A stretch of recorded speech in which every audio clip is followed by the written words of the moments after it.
June 6, 1944 00:15 hours. Strongpoint WN62 Omaha Beach. Gerrit Hinrich so carefully cleaned the barrel of his ×42 machine gun in the concrete bunker overlooking the channel. In his pocket, he carried a letter from his girlfriend in Metzingen, promising to wait for him until the war's victorious end. The invasion will be their grave. We will throw them back into the sea within hours. He had written these words to her just 3 days earlier after Field Marshal Armel himself had inspected their positions. The Desert Fox had looked through Seal's gun aperture, studied the overlapping fields of fire, and nodded with satisfaction. When they come, Armel had said, this beach will be their cemetery. Through the embracer, Seo could see nothing but peaceful darkness over the channel. The night was calm, almost serene. In 12 hours, this same young man would be found weeping uncontrollably in his bunker, surrounded by 13,500 empty shell casings, his gun barrel warped from heat, watching an invasion force so vast that his mind would simply refuse to process what his eyes were seeing. Though Seo would later claim to have inflicted 1,000 to 2,000 casualties, historians consider this impossible given that total American casualties at Omaha Beach from all causes were approximately 2,400. The mathematics of German defeat were about to be written not in strategic assessments or intelligence reports, but in the shocked testimonies of soldiers who would witness the largest amphibious invasion in human history from the wrong side of the gun sight. The Atlantic Wall stretched 2,400 m from Norway to the Spanish border, what German propaganda called the most formidable defensive line in military history. Along the Normandy coast, 58 divisions of varying quality manned positions that had consumed 17 million cub-m of concrete and 1.2 million tons of steel. Hitler himself had declared it impregnable. The defensive preparations at Omaha Beach alone seemed to justify such confidence.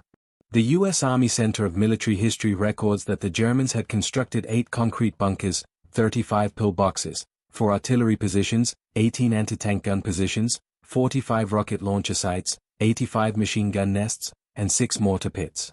The beach itself had been turned into a killing field. 3,700 obstacles had been planted in the tidal zone, including Belgian gates, Czech hedgehogs, and wooden stakes, many topped with teller mines. Behind the beaches, 6.5 million mines had been laid, though AML had wanted 60 million. Colonel Ernst Goth, commanding the 916th Grenadier Regiment near Bayeux, had calculated the defensive firepower in his sector. His 4 batteries could theoretically deliver 120 rounds per minute into the beach sectors. Combined with other batteries, the Germans could concentrate massive firepower on any landing attempt. These calculations, however, assumed unlimited ammunition, an assumption that would prove fatally flawed. June 5 had brought weather that Luftwaffe meteorologist Walter Stuber in Paris had declared impossible for invasion. Wind speeds reached 20 to 25 knots. Waves climbed to 6 feet and low clouds hung at 500 feet. Stuber, using data from U-boat and weather stations, had assured the High Command that conditions would remain poor for at least 2 weeks. Based on this forecast, many senior officers had left their posts. RML himself had departed for Germany on June 5 to celebrate his wife's birthday, carrying a pair of grey suede shoes he had purchased in Paris. General Friedrich Dollmann, commanding the 7th Army, had ordered division commanders to attend war games at Rennes. Even the naval patrols that normally swept the channel had been cancelled due to rough seas. This meteorological confidence would prove to be the first German miscalculation. Unknown to Stuber, the Allies possessed weather stations in Greenland and weather flights over the Atlantic that detected a brief break in the storm. A 36-hour window that Group Captain James Stagg had identified and Eisenhower had seized. At 2,315 hours on June 5, radar stations along the Norman coast began detecting unusual activity. Freya and Duberg radar sets picked up massive aerial formations approaching from the north. The operators, however, had seen this before. Allied deception raids designed to keep German forces on alert. By 00030 hours on June 6, reports began flooding in that challenged all assumptions. Full sheer Jaeger paratroopers were landing across Normandy. But the reports made no sense. Some units reported paratroopers to the east, others to the west. Some claimed they were British, others American. Dummy paratroopers with firecrackers attached, part of Operations Titanic and Rupert, added to the confusion. Major Hans von Luck, commanding the 125th Panzer Grenadier Regiment of the 21st Panzer Division, was one of the first to grasp the situation's gravity. Awakened by reports of paratroopers landing near his positions, he immediately requested permission to attack. The response from division headquarters: "Do not move until the situation clarifies." Von Luck would later write in his memoir, "Panzer Commander, I knew at that moment we were lost. The paratroopers were clearly marking flanks for a landing. Every minute we waited gave them time to consolidate. Yet we sat paralyzed by our own command structure." June 6, 05:30 hours. As the first gray light began to illuminate the channel, German observers in forward positions began reporting something that their training had never prepared them for. Verliskart, whose presence at the coast remains disputed by some historians, including Heinrich Soe himself, was credited in some accounts with being among the first to report the Armada. What is certain is that German observers across the Normandy coast witnessed from horizon to horizon a sea covered with vessels. Not dozens, not hundreds, but thousands. Ships of every size and description, from massive battleships to tiny landing craft spreading across the channel like a grey carpet. The invasion fleet consisted of 6,939 vessels, according to official Allied records. 1,213 warships, 4,126 landing craft, 736 ancillary vessels, and 864 merchant ships. It was the largest naval armada ever assembled in human history. To the German defenders raised on propaganda about Allied weakness and division, the sight was psychologically devastating. Bernhard Furking, an artillery officer at WN-62 who would be killed later that day, reportedly told his men that they were witnessing the whole world arriving on their doorstep. At 05:35 hours, the naval bombardment commenced. Nothing in the German defenders' experience, not the Eastern Front, not the heaviest RAF raids, had prepared them for what followed. The battleship USS Texas alone fired 25,514 inches shells at Point der Hawk in 34 minutes, according to Naval History and Heritage Command records. HMS Warspite, the first ship to open fire on D-Day at approximately 0500 hours, would deliver over 315 inches shells in the first 2 days, including 96 rounds fired at German positions on June 9. The cumulative bombardment from the naval force exceeded anything the Wehrmacht had previously encountered. According to German veterans' accounts collected by the German Federal Archives, concrete bunkers designed to withstand any bombardment cracked under the naval gunfire. Men were buried alive, dug out, and buried again as shells continued to rain down. The psychological impact was as devastating as the physical destruction. These fortifications in which they had placed absolute confidence were crumbling like sand castles. As the naval bombardment continued, the Luftwaffe's response revealed the true desperation of the German position. Oberstchef Pips Prill commanding Jagdgeschwader 26 received orders to attack the invasion fleet with his entire force. His response recorded in the Wing's war diary. "What entire force?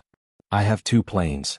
The Luftwaffe, which had promised air superiority over any invasion, could muster only 319 sorties on D-Day against 14,674 Allied sorties. According to U.S. Navy Office of Naval Intelligence records, Priller and his wingman Unoffizier Heinz Wadacek made the only Luftwaffe attack on the beaches during the morning of June 6, strafing Sword Beach once in their FW-198 fighters before fleeing from overwhelming Allied fighter cover. This single strafing run by 2 planes against an invasion force of thousands became a symbol of German impotence. The promised knights of the air who would darken the skies over any invasion had been reduced to a futile gesture. At 0630 hours, the first assault waves hit the beaches. German defenders, despite the bombardment, manned their positions and opened fire. What followed was carnage that shocked even hardened veterans. Heinrich Soe, the machine gunner at WN-62, began firing at 0635 hours. His position, one of the few undamaged by the bombardment, commanded perfect fields of fire across Omaha Beach. In his 2005 memoir WN-62 Erinnerungen and Omaha Beach, he stated he fired 13,500 rounds over 9 hours. While Soe claimed massive casualties, military historians note that his position, though deadly, was one of many factors in the Omaha Beach casualties, and specific numbers cannot be verified. What is certain is that his milligram 42, firing at a rate of 1,200 rounds per minute in short bursts, contributed significantly to what became known as Bloody Omaha. The German defenders began experiencing what military historians would later term material shock, the mental breakdown caused by confronting overwhelming force. No matter how many Americans, British, or Canadians fell, more appeared. Every destroyed landing craft was replaced by 3 more. Every silenced machine gun position was suppressed by naval gunfire that seemed unlimited. By midday, German positions began reporting critical ammunition shortages. The defensive plans had calculated ammunition expenditure based on repelling a limited assault. Nobody had planned for this scale of attack. According to Wehrmacht supply records, positions that had ammunition calculated for a 3-day battle exhausted their supplies within hours. Artillery batteries, the backbone of the defense, faced similar crises. The carefully husbanded ammunition supplies vanished under the intensity of combat. Attempts to bring forward reserve stocks failed. Every road was under constant Allied fighter-bomber attack. The contrast with Allied firepower was stark. German observers noted that American destroyers would fire hundreds of shells at single targets, while German artillery was rationed to 4 shells per gun per day by the afternoon of D-Day. The German Armour Reserve, the force that RML had insisted must defeat any invasion on the beaches, remained paralyzed through the critical morning hours. The 21st Panzer Division, the only armored unit close to the beaches, did not receive orders to attack until 1000 hours, 4 hours after the landings began. When the 21st Panzer finally attacked at 1620 hours, they advanced between British airborne landing zones toward the coast. According to divisional records, they reached the shore between Lyonnais and Luc-sur-Mer around 1900 hours. The only German armored unit to reach the coast on D-Day. However, at 2100 hours, they witnessed the arrival of Operation Mallard. 250 gliders bringing reinforcements to the British 6th Airborne Division. Interpreting this massive air armada as a threat to their flanks, they withdrew. The division lost 54 tanks and armored vehicles on D-Day, approximately 25% of their strength in a single day. The counterattack also encountered specialized Allied armor they had never seen before. Hobart's funnies, modified tanks with flails for mine clearing, flamethrowers, and bridging equipment, seemed to belong to a different era of warfare entirely. Throughout D-Day, German units faced a threat they had never encountered at this scale. Massive airborne forces operating behind their lines. The 6th Airborne Division, British, and the 82nd and 101st Airborne Divisions, American, created chaos that multiplied their actual strength. Aust Friedrich von Dieter, Germany's most experienced paratrooper commander serving with the 6th Falger Regiment, was in Normandy during the invasion. His professional assessment, recorded in post-war interviews, was damning. The Allied airborne operation was everything ours had never been. Massive, coordinated, and supplied. We dropped battalions. They dropped divisions. We were supplied by single aircraft. They had endless streams of gliders and transport planes. The psychological impact of paratroopers appearing everywhere paralyzed German responses. Units refused to move, fearing ambush. Others fired at shadows, sometimes at their own men. The confusion multiplied German problems exponentially. As D-Day progressed, German command and control disintegrated. Allied aircraft systematically destroyed communication lines. French resistance activated by coded BBC messages cut telephone cables and destroyed relay stations. Radio communications were jammed by Allied electronic warfare units. General Lieutenant Max Pemmel, Chief of Staff of the 7th Army, attempted to coordinate the defense from his headquarters at Lamar. His war diary records increasing frustration as contact with forward units disappeared. By noon, entire divisions had vanished from the communication network. Individual unit commanders made decisions in isolation without knowledge of the larger picture. As darkness fell on June 6, surviving German defenders took stock of their situation. The impregnable Atlantic Wall had been breached in multiple places. The Luftwaffe had essentially ceased to exist over Normandy. The Kriegsmarine had managed to sink 1 destroyer USS Corey while losing 15 E-boats and numerous smaller craft. General Oytent Wilhelm Ricker, commanding the 716th Division which had borne the brunt of the British assault, reported to 7th Army headquarters. Division combat strength 35%. All coastal strongpoints lost. Artillery 90% destroyed. Enemy advancing inland. The statistics told a story of complete tactical failure despite individual acts of heroism. In a single day, the German forces had suffered casualties equivalent to those of a major battle, while the Allies continued landing fresh troops as if D-Day was merely the beginning, not the climax. Throughout the night of June 6 to 7, German units attempted to regroup and counterattack. These efforts revealed the full extent of Allied superiority. Every German movement was detected by radar, illuminated by flares, and destroyed by artillery or naval gunfire. Hans von Luck's Panzer Grenadiers, finally released to counterattack, advanced toward Sword Beach in darkness. According to his memoir, they were immediately illuminated by parachute flares and subjected to devastating fire from destroyers offshore. It was like daylight. Every vehicle, every soldier was visible. The shells came from the sea with perfect accuracy. We lost half our strength without seeing a single enemy soldier. Meanwhile, Allied reinforcements continued landing. The artificial Mulberry harbors were already being assembled, supply ships anchored in organized rows. The invasion wasn't just succeeding, it was transforming into a permanent presence. As German reinforcements attempted to reach Normandy, they encountered complete interdiction of movement. Every road, railway, and bridge was under constant attack. According to Wehrmacht transportation records, units that should have reached the front in one day took up to 2 weeks. The 2nd SS Panzer Division, Das Reich, stationed near Toulouse, took 17 days to reach Normandy, a journey that should have taken 3 days. They arrived having lost 30% of their vehicles to air attack without firing a shot at ground forces. The psychological impact was devastating. If they couldn't even reach the battlefield intact, how could they hope to influence it? Meanwhile, Allied logistics operated with stunning efficiency. LSDs, landing ship, tank, discharged entire armored regiments in hours. Within days of D-Day, the Allies were landing 15,000 tons of supplies daily, more than the entire German army in Normandy consumed in a week. By June 12, German forces in Normandy were approaching psychological collapse. They had lost 26,000 men killed, wounded, or missing, roughly equivalent to 2 full divisions. Replacements were minimal. Meanwhile, Allied strength grew hourly.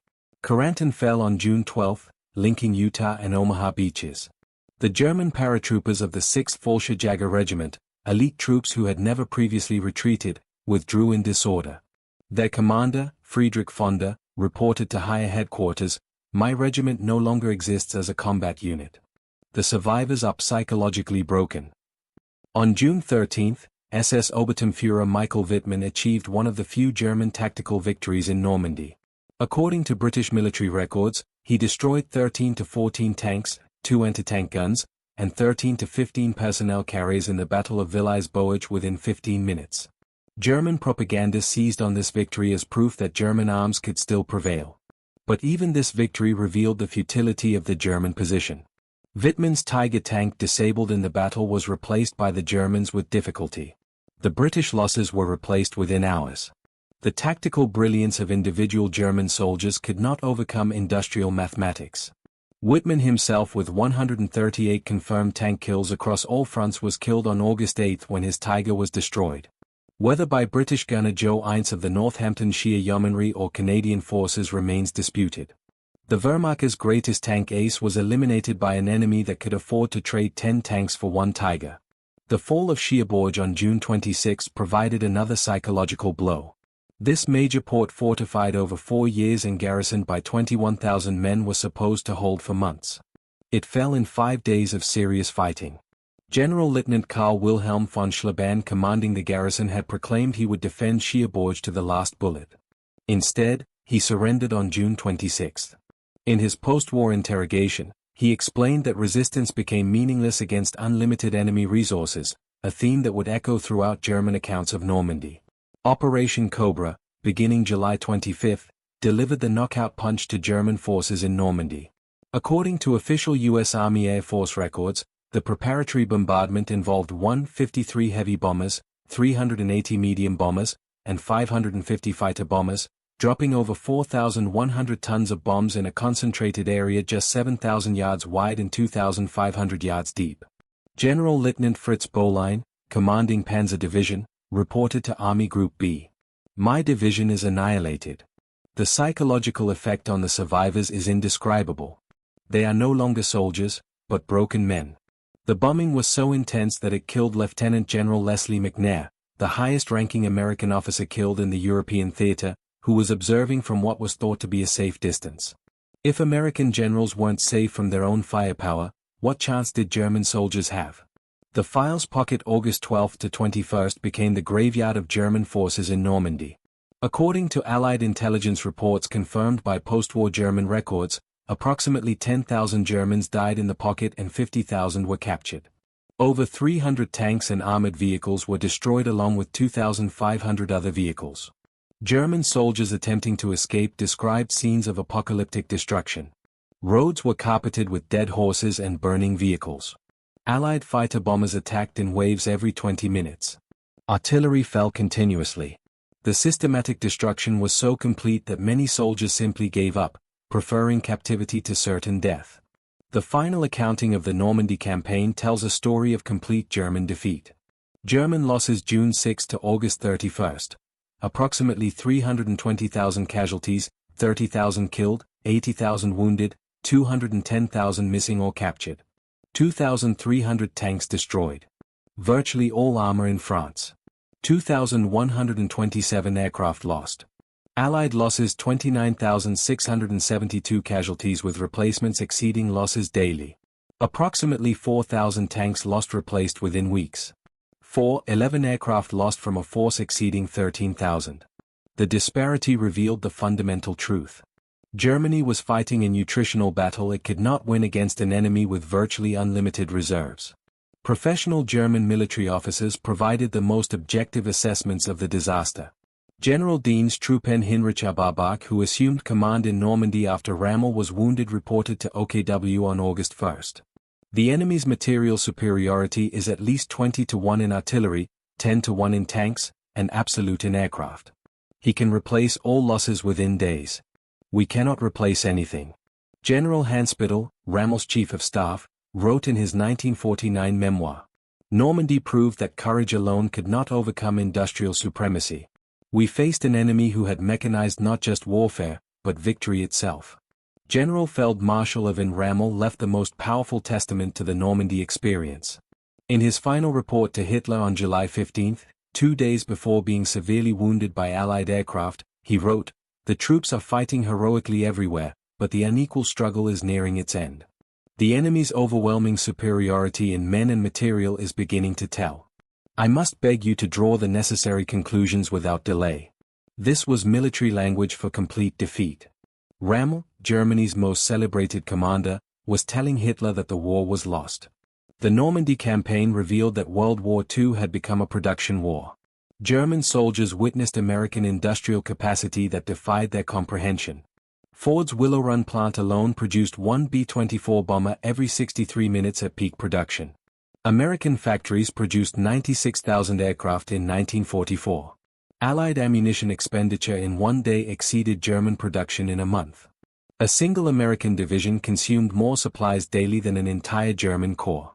Hans von Luck, reflecting on Normandy in his memoir, wrote, "We learned that modern war was not about tactics or courage, but about production. The Americans had turned war into an industrial process. They manufactured victory on assembly lines. The German soldiers who survived Normandy were psychologically transformed. They had witnessed the complete invalidation of everything they had been taught about warfare, racial superiority, and national destiny." Heinrich Seo, the machine gunner of WN-62, spent the rest of his life haunted by his D-Day experience. In his 2005 memoir, he wrote about meeting American D-Day veterans.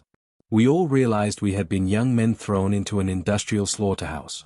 My 13,500 rounds meant nothing against their unlimited replacements." Friedrich von Donder Heiter, the paratrooper commander, became a professor of international law after the war. He wrote, "Normandy taught us that the era of warrior heroes was over. War had become a matter of industrial capacity, and we had challenged the world's greatest industrial power with horses and outdated dreams."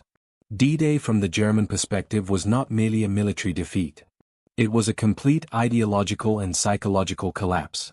Soldiers who had conquered most of Europe discovered that everything they believed about their enemies, their cause, and their capabilities was catastrophically wrong. They had expected to face weak, divided democracies. Instead, they encountered an alliance that had transformed war into an industrial process of overwhelming efficiency. They witnessed democracy's arsenal in action. Unlimited ships, planes, tanks, and supplies flowing from factories whose capacity exceeded German comprehension. The German defenders of Normandy learned that modern war was won not on battlefields, but in factories, not by the bravest soldiers, but by the most productive societies. They discovered that the Western Allies had revolutionized warfare, turning it into a mathematical equation where production statistics mattered more than tactical brilliance. Heinrich so began June 6 believing the invasion would be thrown back within hours.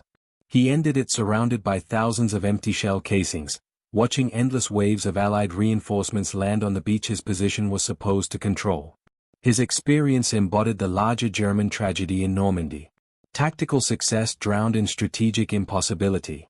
The beaches of Normandy became not just a battlefield, but a revelation. German soldiers witnessed the future of warfare, and it belonged to the societies that could produce the most material and apply it most efficiently. They had brought courage, training, and determination to the battle. The Allies brought unlimited industrial production. In trying to hold back the Allied invasion, the German defenders might as well have been trying to hold back the tide itself. They fired until their barrels melted, fought until their ammunition ran out, and watched as the Allies simply brought more of everything. The mathematics of modern war had rendered their courage irrelevant.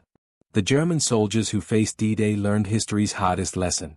In the age of industrial warfare, nations that could not match their enemy's production were doomed to defeat regardless of their soldiers' skill or sacrifice.